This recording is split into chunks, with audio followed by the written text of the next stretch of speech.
दोस्तों, जैसा कि आप सभी को मालूम होगा कि हाल ही में अमेरिका में चुनाव मुकम्मल हुए हैं और डोनाल्ड ट्रंप कमला हैरिस को हराकर अमेरिका की गद्दी पर बैठा है। यानी कि ट्रंप एक बार फिर से अमेरिका का नया प्रेसिडेंट बन गया है। आज की इस वीडियो में हम बात करने वाले हैं इस्लाम और इस्लाम की ताकत के बारे में और आपको बताने वाले हैं कि डोनाल्ड ट्रंप ने चुनाव जीतते ही मुसलमानों को लेकर क्या बड़ा बयान दिया है।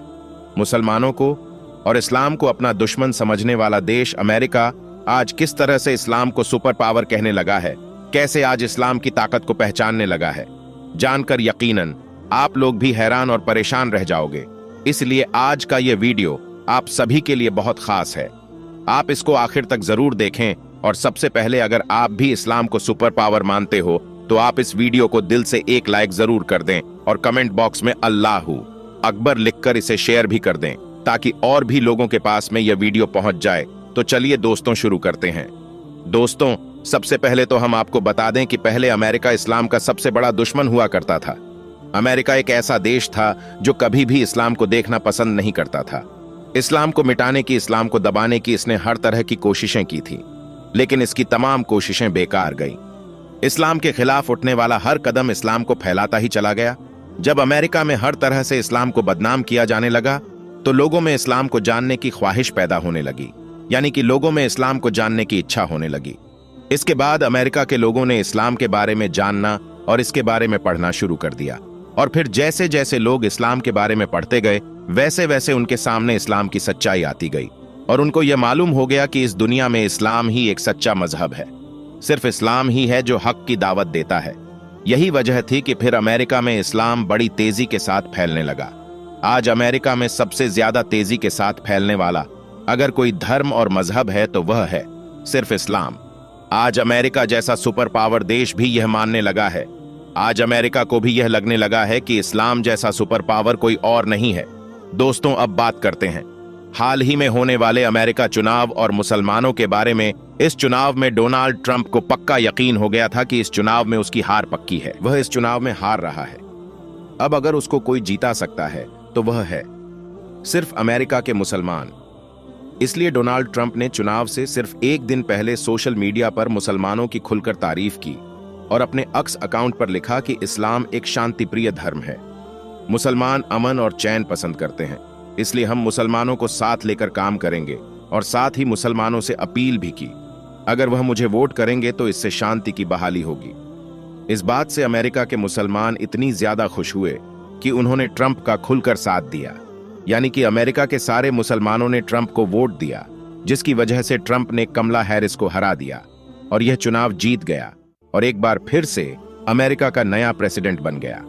इसके बाद डोनाल्ड ट्रंप ने जैसे ही यह चुनाव जीता तो उन्होंने अपने पहले भाषण में मुसलमानों का शुक्रिया अदा किया और कहा कि अगर मुसलमान उसे वोट ना करती, अगर मुसलमान उसका साथ ना देती तो वह कभी भी चुनाव नहीं जीत सकता था। और यही नहीं, इसके बाद डोनाल्ड ट्रंप ने इस्लाम की भी खूब तारीफ की। और दोस्तों, सिर्फ अमेरिका ही नहीं बल्कि ब्रिटेन सरकार ने हाल ही में यह फैसला लिया है कि ब्रिटेन में जुम्मे का खुतबा और अज्जानूर के दिन रेडियो पर प्रसारित की जाएगी ताकि पूरा देश उनको सुन सके। हम आपको बता दें कि ऐसा ब्रिटेन में पहली बार हुआ है।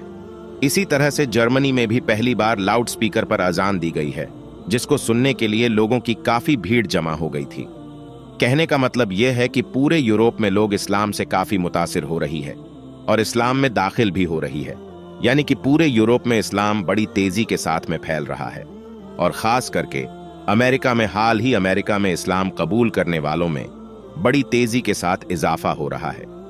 अभी हाल ही में अमेरिका के एक चर्च में अजान भी दी गई थी, जिसे आपने भी सोशल मीडिया के जरिए से जरूर सुना या देखा होगा। और यही नहीं, अब तो लंदन, अमेरिका और न्यूजीलैंड की असेंबली में भी कुरान पाक की तिलावत होने लगी है। और जहां पर अजान को बैन किया गया था, यानी कि जहां पर अज्जन पर पाबंदी लगाई गई थी, वहां पर अब अजान देने का सिलसिला भी शुरू हो चुका है। यहां तक कि वहां के कई वैज्ञानिक भी इस्लाम की तालीम को सच साबित कर चुके हैं।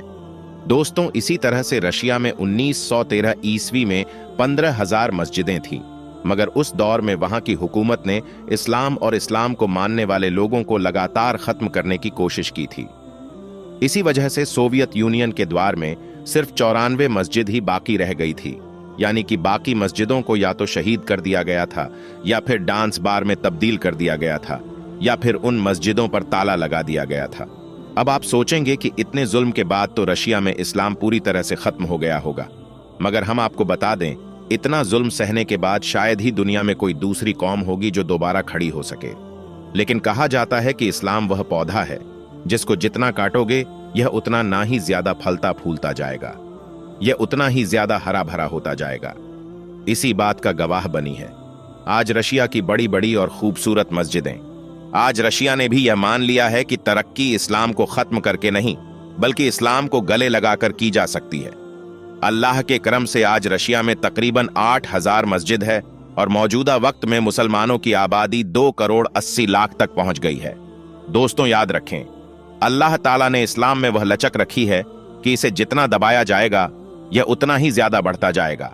और आज अमेरिका जिन हालातों से गुजर रहा है उसको देखते हुए यहां तक कहा जा सकता है कि अब अमेरिका पहले जैसा सुपर पावर नहीं रहेगा।